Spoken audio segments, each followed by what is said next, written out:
네, 양복 리얼비보입니다. 오늘 10월의 둘째 주 Q&A 시작해 보도록 하겠습니다. 10월 첫째 주는 제가 좀 통째로 건너뛰었죠. 죄송합니다. 이게 공모전 내고 그런다고 제가 정말 드릴 말씀이 없습니다. 건너뛴 만큼 이제 질문 주신 거 잘 모아서 답변해 보도록 하겠습니다. 자, 첫 번째 질문입니다. 아이디 이창루님께서 질문해 주셨고요. 소비 보관 시 저온 창고 온도는 몇 도가 적정 온도일까요? 요거는 죄송하지만 제가 정확히 말씀을 못 드리겠어요. 제가 저온 창고라는 걸 써본 적이 없기 때문에 정확하게 말씀을 못 드리겠고, 대신에 기준은 말씀드리자면은 이제 한 온도가 5도 정도 되면은, 영상 5도 정도 되면은 소비가 퍼석퍼석해지기 시작합니다. 끈적거리는 게 아니라 이제 그거 아래로만 내려가지 않도록 보관하시면은 소비가 많이 박살나고 그럴 일은 없을 것 같고요. 저온 창고에 보관하는 이유는 발효나 곰팡이 피거나 아니면은 그 안에 들어있는 애벌레 부패를 막기 위해서 그러는 거기 때문에, 그 중에서도 애벌레가 부패되면 안 되기 때문에 한 5도에서 최대한 10도 아래로 유지되도록 그 정도로 보관을 해주시면은 큰 문제가 없을 것 같습니다. 자, 두 번째 질문입니다. 아이디 김동설님께서 질문해 주셨고요. 이거는 저희가 농진청에서 개발한 회전식 소비에다가 질문을 달아주셨더라고요. 소방이 기울어져 있는데 회전하면 위아래가 바뀌어서 쏟아지는 것 아닌지요? 하고 질문 주셨습니다. 요거는 제가 뭐라고 답을 해야 될까 생각을 해봤는데, 첫 번째로는 제가 일단 답변을 못하겠고, 두 번째로는 제가 답변을 할 내용이 아닌 것 같습니다. 왜냐하면은 제가 개발한 사람이 아니니까요. 그런데 제가 마음대로 답변을 해가지고 이게 사실이랑 틀려버리면 안 되니까 이건 제가 답변을 해서는 안 되는 그런 거인 것 같고요. 또 이런 이제 궁금증이 들거나 생길지 모를 불상사를 이제 해결하기 위해서 영상에서 말씀드렸다시피 시범기간이라는 걸 운영하고 있습니다. 시범기간을 이제 짧으면은 2년, 길면은 3년까지 하기 때문에 3년 정도 하면은 얼추 데이터가 나오잖아요. 여러분들 해보셔서 알겠지만. 그 기간 동안 이제 소방이 기울어져 있는데 그걸 뒤집으면은 쏟아지지 않냐, 이런 문제도 발생하게 되면은 그걸 보완해 나갈 거고, 또 혹시나 발견될 다른 문제에 대해서도 보완을 해서 이제 출품이 될 겁니다. 그렇기 때문에 다 만들어져서 나온 물건을 보고 한번 평가를 해보면 되겠습니다.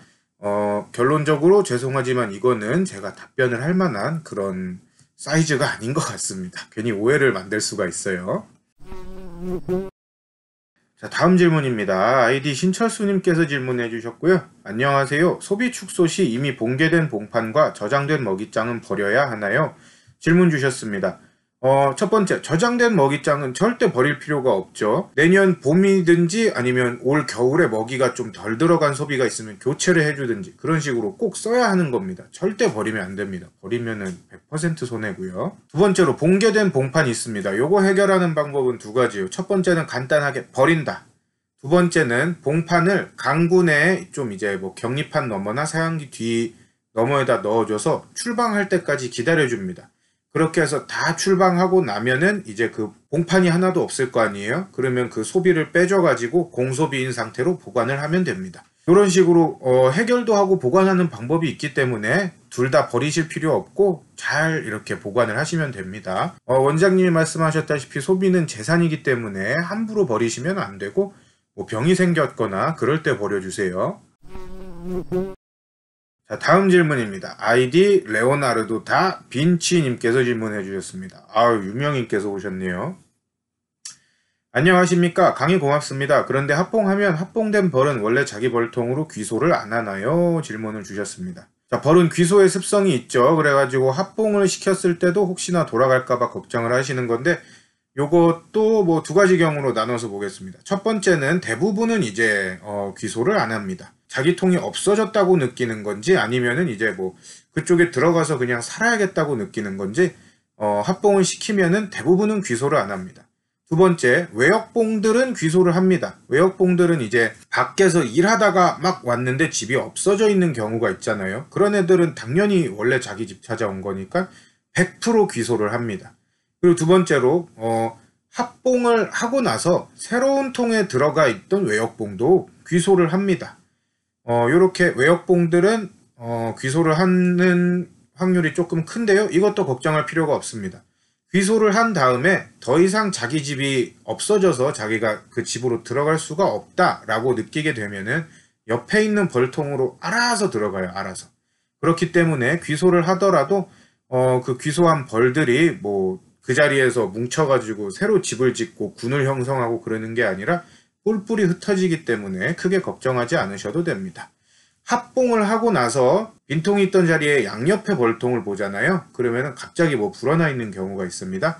그게 다 그런 거예요. 외역봉들이 귀소를 이제 했다가 그 옆통으로 흘러 들어가는 그런 경우입니다. 자, 다음 질문입니다. 아이디 송성현님께서 질문 주셨습니다.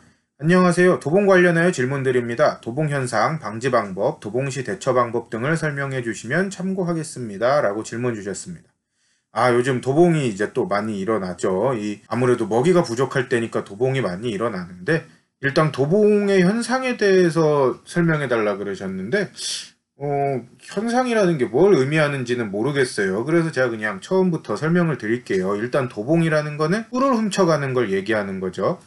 외역봉들이 꽃에 안 가고 옆통에 가서 꿀을 훔쳐오는 걸 얘기합니다. 주로 언제 발생하냐면은 여름이랑 늦가을에 발생하는데 둘 다 공통된 특징이 무밀기라는 특징이 있죠. 따라서 무밀기에 도봉이 많이 발생합니다. 자, 이 도봉이 발생하면은 손문 앞이 어수선해요. 원래는 경계병이 이렇게 쫙 서가지고 좀 앞에서 벌통 앞을 보면서 경계를 하고 그런 모습이 보이는데 그런 게 없이 들락날락을 자주 하고 또 오히려 엉덩이가 소문 쪽으로 많이 향해 있고 또 소문 앞이 굉장히 어수선하고 비행 소리가 많이 나는 그런 특징을 띱니다. 그러면은 도봉이 일어나고 있는 거라고 보시면 되고요. 그럼 도봉이 왜 일어나냐? 아까 말씀드렸다시피 일단 무밀기이기 때문에 일어나고 두 번째로는 벌통 안에 먹이가 없기 때문에 일어납니다. 세력이 강하거나 혹은 뭐 강하지는 않더라도 어떤 벌통에 먹이가 없잖아요. 그러면 외역봉들이 큰일 났다 싶어서 단냄새가 강하게 나는 쪽을 향해서 이제 비행을 하러 갑니다. 가면은 단냄새가 강하게 나면은 양봉장에서 당연히 벌통에서 나는 거잖아요. 그러니까 옆에 있는 벌통을 막 털어오는 거거든요. 또 세 번째로는 벌통 안에 사양액이 너무 많이 들어있어도 이제 도봉이 발생합니다. 아까 말씀드렸다시피 무밀기 때는 벌들이 옆에 벌통을 좀 털러 가기 때문에 단냄새를 강하게 맡고 사양기 안에 사양이 너무 많이 들어있으면은 그 단냄새가 강하기 때문에 거길로 막 쳐들어가서 도봉을 해오는 겁니다. 그리고 네 번째는 벌이 약할 때 또 도봉이 발생합니다. 세 번째 이유로 사양기 안에 사양이 많이 차 있을 때 도봉이 난다고 말씀드렸죠. 사양기 안에 사양이 많이 차 있는 이유는 뭐냐? 벌이 약해서 사양을 못 먹는다는 소리예요. 그러면은 또 이제 벌이 약하기 때문에 자연스럽게 털기가 쉽죠. 경계병이 없으니까. 노다지니까. 그래서 이제 좀 벌이 약하면은 또 도봉이 많이 일어납니다. 뭐 이런 이유로 도봉은 일어나고요. 이제 꼭 한 가지 이유가 아니라 복합적으로 다 엮여서 일어나는 게 도봉이에요. 그래서 도봉을 해결하고 싶을 때는 한 가지 원인만 찾아서는 안 되고 좀 복합적으로 다 해결을 해줘야 됩니다. 그래서 방지 방법에 대해서 말씀드리자면은 일단 첫 번째로는 각 통에 사양이 골고루 많이 들어가도록 어느 한 통에 사양이 좀 모자른 통이 없도록 신경을 써서 꽉꽉 채워주셔야 돼요. 이제 이맘때 사양을 많이들 주잖아요. 월동식량 만든다고. 그거를 이제 어느 통은 강분은 빨리 먹을 거예요. 그럼 강분에는 사양기가 비기 때문에 진해 사양기에 있는 걸 안 먹고 옆에 있는 걸 털러 갑니다. 요런 걸 방지하기 위해서 사양기에 계속해서 사양이 차서 남의 통에 굳이 안 가도 되도록 만들어주는 게 일단 가장 근본적인 해결책이고요. 두 번째로는 도봉이 자주 당하는 통이 있어요. 이제 원인은 모르겠지만 어쨌든 자주 당합니다. 원인은 굉장히 다양해요. 그런데 여기서 중요한 거는 도봉을 계속 당하게 되면은 벌이 약해집니다. 언젠가는. 그러면은 그 통에는 사양을 계속 부어줘도 그 통에 있는 벌들이 먹는 게 아니라 다른 통에 있는 벌들이 와서 다 물어가요. 그렇기 때문에 사양을 제대로 못 빨아가는 약군이 있으면은 그 군은 그냥 딴 통에 합봉시켜주고 없애주는 게 또 도봉을 방지하는 하나의 방법입니다. 자, 가을에는 이 두 가지 방법밖에 없습니다. 어쨌든 지금 월동식량을 꽉꽉 채워줘야 하는 불가피한 상황이기 때문에 그냥 이런 식으로 해결하는 수밖에 없고 또 뭐 봄이나 다른 때에는 봉지사양 등의 방법으로 해결할 수 있는데 그거는 그 시기가 오면은 또 말씀을 드리도록 하겠습니다. 자, 그리고 마지막으로 대처 방법. 대처 방법은 진짜 약이 없습니다. 소문을 닫아 놓으세요. 그냥 한 30분에서 길게 닫으면 1시간 이렇게 닫아 놓으면은 얘네들이 도봉을 하러 오는 그 페로몬의 길이 사라집니다. 그게 사라지면은 더 이상 도봉을 하러 오지 않기 때문에 한 30분에서 1시간 문을 닫아주시고 도봉이 끝나면은 내검을 한번 해주세요. 만약에 안에 벌이 많이 죽어 있거나 혹은 알고 보니 약군이었다 이러면은 확보를 시켜주는 쪽으로 내검을 한번 해주시면 좋습니다. 자, 오늘도 이렇게 Q&A를 다 같이 해봤습니다. 자, 오늘 마무리하면서 한 가지 좀 변경된 공지사항을 말씀드리겠습니다. 자, 제가 이번 주에 바빠서 한 주 건너뛰면서 이 Q&A를 계속 어떻게 해야 될지 생각을 해봤습니다.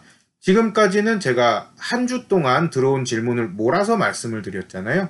근데 이렇게 하니까 질문하고 기다리시는 분들도 좀 답답하고, 또 저도 이게 하루 동안 딱 준비를 하고 말씀을 드려야 되니까 이렇게 한번 건너뛰면 좀 답이 없더라고요. 그래서 이제는 뭐 일주일 동안 질문을 몰아서 해결하는 게 아니라 영상 하나에 질문 하나를 해결하는 식으로 해서 좀 업로드를 해드리도록 하겠습니다. 영상 하나에 질문 하나 하면은 좀 뭐 저도 설명을 구체적으로 드릴 수 있고, 또 기다리시는 분들도 크게 기다리지 않아도 되니까 그런 식으로 이제 질문이 오는 대로 웬만하면 신속하게 답변을 올려드리는 쪽으로 하겠습니다. 자, 오늘도 시청해주셔서 감사하고요. Q&A 많이 이용 부탁드리겠습니다. 리어비보였습니다.